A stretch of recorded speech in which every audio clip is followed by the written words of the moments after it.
नमस्कार दोस्तों, इस वीडियो में हम अम्ल, क्षार एवं लवण के बारे में अध्ययन करेंगे।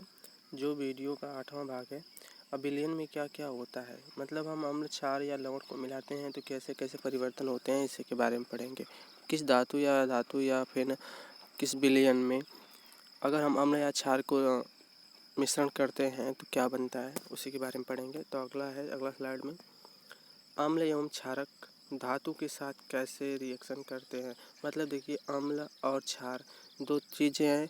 अगर हम धातु का मतलब होता है कि ऐसे पदार्थ जो मतलब इलेक्ट्रॉन छोड़ने के बाद प्लस आयन बन जाते हैं, मतलब इनको इलेक्ट्रॉन देने की क्षमता होती है, उसे हम धातु कहते हैं।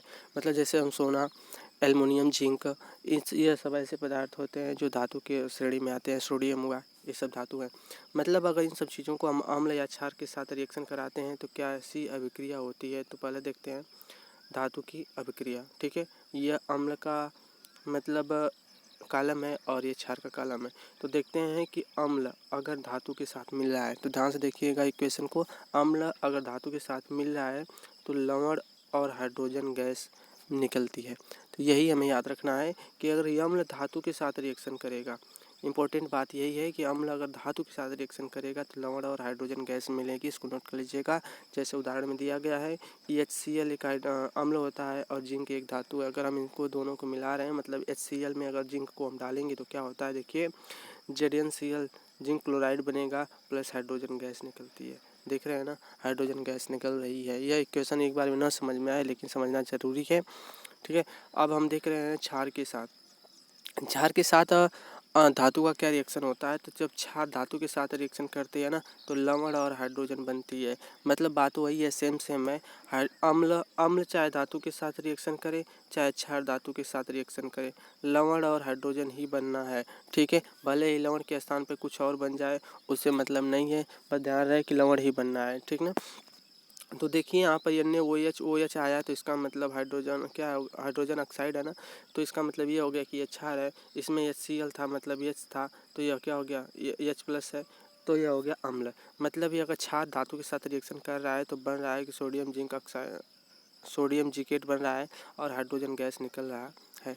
तो जैसे आप देख रहे हैं ना कि दोनों में हाइड्रोजन गैस निकल रहा है। यही चीज़ हमें याद करनी है। मतलब हम अम्ल को चाहे क्षार को धातु के साथ मिलाएंगे, अम्ल को चाहे क्षार को धातु के साथ मिलाएंगे तो हमें केवल लवण और हाइड्रोजन गैस ही बनेंगे। ठीक है, अगली स्लाइड है।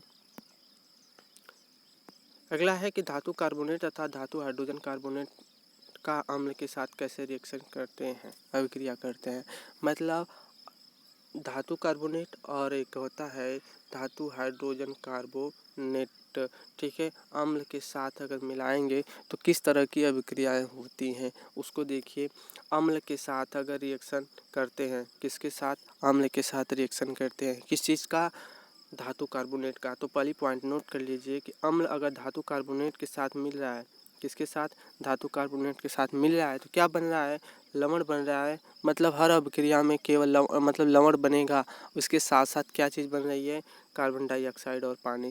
बहुत आसान सी चीज़ें होती हैं, अगर एक बार समझ लीजिएगा तो बार बार समझने की आवश्यकता नहीं पड़ेगी।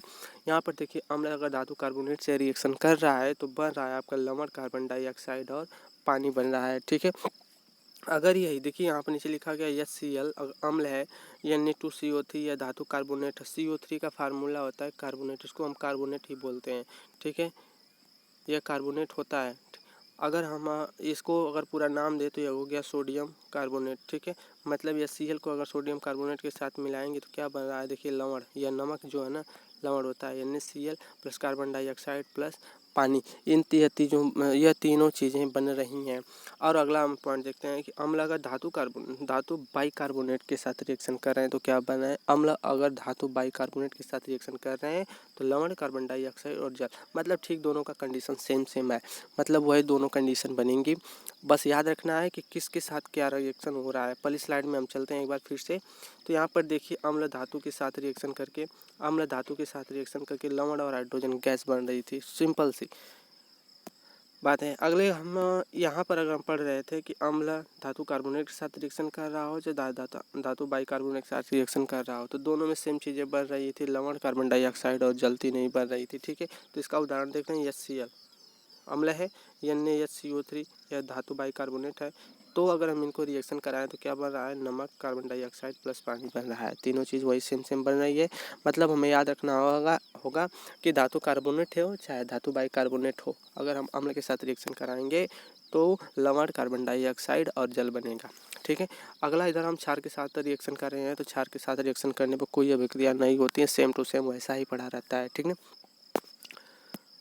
अब हम चलते हैं अम्ल एवं क्षारक परस्पर कैसे अभिक्रिया करते हैं। मतलब अगर हम अम्ल और क्षार को आपस में मिला देते हैं, मतलब अगर हम ध्यान सुनिएगा, अम्ल और क्षार को ही साथ में मिला रहे हैं, मतलब अम्ल को और क्षार को 2 बर्तनों में ले करके अगर मिला दे रहे हैं तो क्या बनता है। ठीक है, अम्ल एवं क्षारक की परस्पर अभिक्रिया से क्या बनता है, अम्ल क्षार को अगर मिलाते हैं तो लवण और पानी बनता है, लवण और पानी बनता है। जैसा कि आप देखने होंगे, अगर कभी आपको गैस बन रही, एसिडिटी बन रही, तो आप इनो पीते हैं। ठीक है, तो हम जानते हैं कि पेट में हमारे HCl होता है। क्या होता है, HCl। ठीक है, HCl का मतलब होता है हाइड्रोक्लोरिक अम्ल। हमारी जो आंत होती है ना, वो छोड़ती है HCl। ठीक है, पेट की दीवारें जो होती हैं वो HCl छोड़ती हैं। जो इनो होता है वह होता है क्षार। इनो जो हम पीते हैं वो क्षार होता है, और हमारा जो HCl है पेट में बनता है वो होता है अम्ल। मतलब अम्ल को अगर हम पेट में ले जाएंगे, किसको, क्षार को, देखिए अम्ल और को क्षार को जब मिलाएंगे तो क्या बनता है, लवण बनता है। मतलब हमारी गैस खत्म हो जाती है, लवण बनता है। लवण का मतलब नहीं क्षार होता है नहीं अम्ल होता है, मतलब बराबर मात्रा में दोनों हो जाते हैं, जिससे वजह से हमें राहत मिल जाती है। ठीक ना, तो इसी वजह से हम गैस में हम इनो पीते हैं। देखिए यहाँ पे बोला है कि अम्ल या क्षार को जब रिएक्शन कराते हैं तो लवण बनता है और पानी बनता है। सिंपल सी बात है, याद रख नोट कर लीजिएगा। एक ही जगह पर तीनों को नोट करेंगे तो आपको समझ में आ जाएगा कि तीनों में क्या अंतर है। अम्ल और क्षार को रिएक्शन कराने पर लवण और पानी बनता है, जैसे उदासीनीकरण अभिक्रिया भी कहते हैं। मतलब इसको हम एक कह सकते हैं कि अम्ल की मात्रा खत्म और क्षार की मात्रा भी खत्म, मतलब दोनों का प्रभाव खत्म होकर के क्या बन जाएगा, लवण बन जाएगा। ठीक है, जब अम्ल द्वारा क्षारक का प्रतिच्छेदित प्रभाव तथा क्षारक द्वारा अम्ल का प्रभाव समाप्त हो जाता है, मतलब जब दोनों रिएक्शन करते हैं आपस में तो अम्ल क्षार को खत्म कर देता है और क्षार अम्ल को खत्म कर देता है, तो परिणाम स्वरूप लवण और पानी प्राप्त होते हैं, जिसे हम उदासीनीकरण अभिक्रिया भी कहते हैं या होती है। ठीक है, सिंपल सी बात है कि ये दोनों आपस में मिल करके न्यूट्रलाइज हो जाते हैं, मतलब उदासीन हो जाते हैं, दोनों की शक्ति खत्म हो जाती है। ठीक है, जैसे यहाँ पर देखा गया है NaOH यह क्षार होता है, HCl यह अम्ल होता है। जब दोनों को मिला दिया गया तो बन गया NaCl। NaCl एक लवण होता है, नमक होता है। ठीक है, इस और पानी बन गया। यह दोनों रिएक्शन क्या हो गए, मतलब दोनों इक्वेशन में, इधर इस साइड लेफ्ट साइड में और राइट साइड में देख रहे हैं कि इधर अम्ल और क्षार है और इधर क्या हो रहा है, लवण और पानी है। मतलब दोनों का प्रभाव खत्म हो गया, इधर ना ही अम्ल है और ना ही क्षार है। चलिए कुछ छोटी सी टॉपिक दी गई है। अगर प्रबल अम्ल और दुर्बल क्षार है, मतलब प्रबल अम्ल दुर्बल क्षार का मतलब है बहुत तेज क्या है, बहुत पावरफुल अम्ल है और कमज़ोर क्षार है, तो क्या बनेगा, अम्लीय लवण बनेगा। मतलब सोचिए ज़्यादा लवण अम्लीय लवण बनेगा, मतलब अम्लीय लवण प्लस पानी बनेगा। अगर दुर्बल अम्ल है मतलब कमज़ोर अम्ल है, बहुत तेज क्षार है, तो क्या बनेगा, क्षारीय लवण बनेगा। जिसकी मात्रा अधिक होगी वही बन जाएगा। ठीक है, जैसे इसमें देखिए ज़्यादा अम्ल था तो अम्लीय लवण बन गया, इसमें ज़्यादा क्षार था तो क्षारीय लवण और पानी बन गया। अगर प्रबल अम्ल प्रबल क्षार है तो उदासीन हो जाएंगे, कोई नहीं बनेगा, मतलब लवण बन जाएगा और पानी बन जाएगा। ठीक है, दुर्बल अम्ल दुर्बल क्षार है तो उदासीन लवण बन जाएंगे। ठीक है, मतलब दोनों का प्रभाव अगर बराबर बराबर है तो दोनों का प्रभाव खत्म हो जाएगा। अगली स्लाइड है, अम्लों के साथ धात्विक ऑक्साइडों की अभिक्रियाएं। मतलब यहाँ पर हम पढ़ेंगे अब धात्विक ऑक्साइड। ठीक है, अब देखिए एक नई टॉपिक आई है धात्विक ऑक्साइड। तो यहाँ पर हम पढ़ेंगे अम्लों के साथ धात्विक ऑक्साइड की अभिक्रिया में क्या होता है कि धात्विक ऑक्साइड अम्ल से रिएक्शन करके यहाँ पर दिखाई दे रहा है तो लवण और जल बना, इसमें भी लवण और जल ही बन जाएगा। देखिए यहाँ पर कॉपर ऑक्साइड, यह कॉपर ऑक्साइड है, यह सोडियम, अगर हम बोलें तो सोडियम ऑक्साइड हो गया, यह कैल्शियम ऑक्साइड हो गया, यह आयरन ऑक्साइड हो गया, मतलब इसे मतलब जिसमें ऑक्सीजन जुड़ी हुई है उन सब चीज़ों को अगर हम बोले तो ऑक्साइड बन जाती है। ठीक है, तो यहीं पर वो बोल रहा है कि अगर धात्विक ऑक्साइड है अम्ल के साथ रिएक्शन कर रही है, मतलब कॉपर ऑक्साइड HCl के साथ अगर रिएक्शन कर रही है तो लवण और जल बन रहा है, मतलब CuCl2 बन रहा है और पानी बन रहा है। ठीक है, आपको समझना होगा, नोट करके याद करना होगा कि किस रिएक्शन में किसको मिलाने पर क्या बनता है। ठीक है, यहाँ पर बोला है कॉपर क्लोराइड के बनने से विलयन का रंग नीला हो जाता है। तो यहाँ पर अगर पूछ सकता है कि अगर अम्ल में हम कॉपर ऑक्साइड को मिलाएंगे तो क्या बनेगा और विलयन का रंग कैसा हो जाएगा, तो आपको बताना होगा कॉपर क्लोराइड के बनने से उसका रंग नीला हो जाता है। ठीक है, यह कंपटीशन के एग्जाम में पूछे जाते हैं सिंपल कलर चेंजेस के बारे में। अगला है धात्विक ऑक्साइड की प्रकृति क्षारीय होती है। कैसी होती है? धात्विक ऑक्साइड की प्रकृति क्षार जैसी होती है, क्योंकि अम्ल के साथ क्रिया करके लवण और जल बना देते हैं। मतलब यहाँ पर देखिए लवण और जल पहले के पीछे हम पढ़ा दिए हैं। लवण और जल कब बनता है? जब अम्ल और क्षार मिलते हैं तब बनता है। तो इसका मतलब यहाँ पर देखिए ये अम्ल तो है लेकिन कॉपर ऑक्साइड जो है ना वो क्या है? एक धात्विक ऑक्साइड, मतलब ये एज लाइक बोले तो क्षार जैसा है, तभी तो ये यहाँ पर लवण और जल बन रहा है। ठीक है, जैसे कॉपर ऑक्साइड और मैग्नीशियम ऑक्साइड, ये दोनों क्या है? क्षारीय प्रकृति के धात्विक ऑक्साइड होते हैं। ठीक है, अगला स्लाइड देखते हैं। क्षार के साथ धात्विक ऑक्साइडों की क्रिया है, मतलब आप देख रहे हैं क्षार के साथ धात्विक ऑक्साइड, उधर देख रहे हैं तो अम्ल के साथ धात्विक ऑक्साइड थी, इधर क्या है?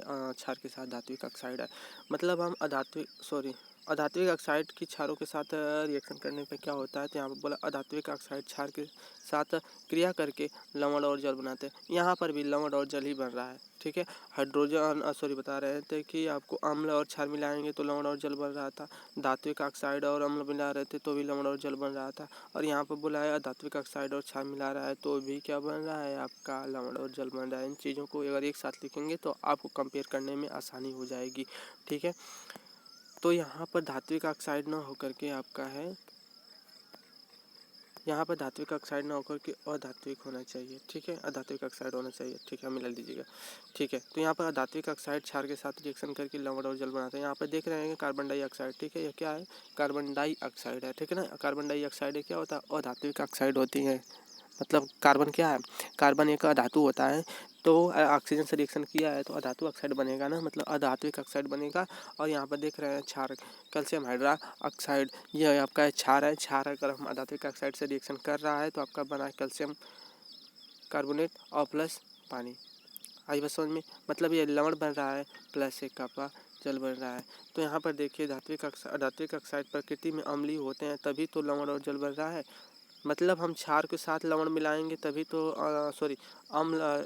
अम्ल क्षार के साथ अगर अम्ल मिलाएंगे तभी तो लवण और जल बनेगा। तो वही चीज़ हमें समझना है कि यह जो अधात्विक ऑक्साइड है वह एज लाइक बोले तो किसके समान होता है? अम्लीय के समान होता है। विद्युत धारा प्रवाहित करते हैं तथा इनमें विद्युत धारा प्रवाहित करने पर भी प्रभावित हो जाता है। आई बस समझ में? ठीक है, अगली स्लाइड देखते हैं। जलीय विलयन में अम्ल या क्षार का क्या महत्व होता है? मतलब क्या होता है अगर हम जलीय विलयन में अम्ल या क्षार का मिलाते हैं तो कैसा होता है? ध्यान समझिएगा, हमने अम्ल और क्षार के बारे में पढ़ाया था कि अम्ल में हाइड्रोजन आयन होता है। ठीक है, यह बात तो याद होगी। और क्षार में हाइड्रा ऑक्साइड आयन होता है, OH- होता है। ठीक है, जिसे हम हाइड्रोक्साइड आयन बोलते हैं। तो मतलब यह चीज़ हमें याद रखनी होगी कि अम्ल में हाइड्रोजन आयन होते हैं और यह मतलब हाइड्रोक्साइड आयन होते हैं। एक चीज़ और कह सकते हैं कि अगर जिस विलयन में हाइड्रोजन आयन है तो इसका मतलब वो अम्ल होगा, और जिस विलयन में हाइड्रोक्साइड आयन है मतलब माइनस, जिस विलयन में हाइड्रोक्साइड आयन है उसे हम क्या कह सकते हैं? क्षार कह सकते हैं, मतलब क्षार कहते ही हैं। ठीक है, आगे देखिए। जलीय विलयन में अम्ल,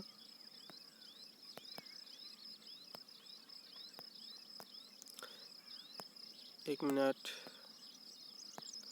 जलीय विलयन में अम्ल और क्षार, मतलब बता रहा है कि जल वाले विलयन में अगर अम्ल को और क्षार को मिलाते हैं, परस्पर मिलाते हैं तो क्या होता है। मतलब देखिए यहाँ पर एक पॉइंट लिखी जा रही है, जल की उपस्थिति में अम्ल H+ आयन उत्पन्न करते हैं। अभी हमें बताया था कि अगर हम जल में मतलब पानी में अगर अम्ल को डाल रहे हैं, तेजाब को डाल रहे हैं, ठीक है, जैसे कि हमारा बैटरी में डालने के लिए तेजाब आता है, तो क्या होता है अगर उसको हम डालेंगे तो 2 हिस्सों में वो बढ़ जाता है। ठीक है, मतलब आपको हाइड्रोजन आयन मिलेगा, मतलब H+ मिलना स्टार्ट हो जाएगा। ये बात समझ में?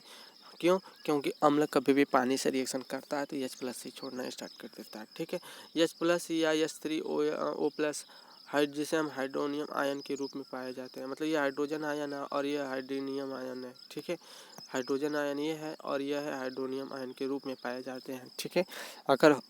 अगर हम पानी में मिलाते हैं तो मतलब देखिए, अगर हाइड्रोजन आयन और पानी को मिला दें तो हाइड्रोनियम आयन बन गया, ठीक है। अगर हम अम्ल और पानी को मिला दें, किसको बना दें, अम्ल और पानी को मिला दें तो हाइड्रोनियम आयन प्लस क्लोरीन बन जाएगा, ठीक है। यह चीज़ हमें याद करनी होगी। मतलब ये वाली सबसे इम्पोर्टेंट टॉपिक ये है कि मतलब अगर हम जल में की उपस्थिति में अम्ल को मिला रहे हैं, मतलब जल में अम्ल को मिला रहे हैं तो हाइड्रोजन आयन उत्पन्न होगी। यह ज़्यादा सब इम्पोर्टेंट है। आगे देखिए, जल की उपस्थिति में क्षार को मिलाने पर हाइड्रोजन हाइड्रोक्साइड आयन मिल रहा है। अभी हम बताए थे क्योंकि क्षार में हाइड्रोक्साइड आयन होते हैं, इस वजह से हाइड्रोक्साइड आयन उत्पन्न होंगे। यह चीज़ हमें समझना जरूरी है। तो यहाँ पर बताया जा रहा है कि सोडियम हाइड्रोक्साइड को अगर हम पानी में मिला रहे हैं ना तो सोडियम अलग और हाइड्रोक्साइड क्या होता है, अलग हो जाते हैं। वैसे ही मैग्नीशियम हाइड्रोक्साइड को अगर पानी में मिला रहे हैं तो मैग्नीशियम अलग और हाइड्रोक्साइड आयन अलग हो जाते हैं। यह चीज़ हमें समझना है। और छोटी सी नॉर्मल लेकिन सबसे ज़्यादा इंपॉर्टेंट ये वाली लाइन है कि मतलब अगर हम जल में क्षार को मिला रहे हैं तो हाइड्रोक्साइड आयन बनेंगे। अगली पॉइंट है, ठीक है। मतलब इस वीडियो में इतना ही आपके लिए मौजूद है। अगले हम वीडियो में फिर लाएंगे आपके लिए कुछ स्पेशल और ये हमने क्षार और पीएच मान संबंधित, ठीक है। तभी तक के लिए नमस्कार।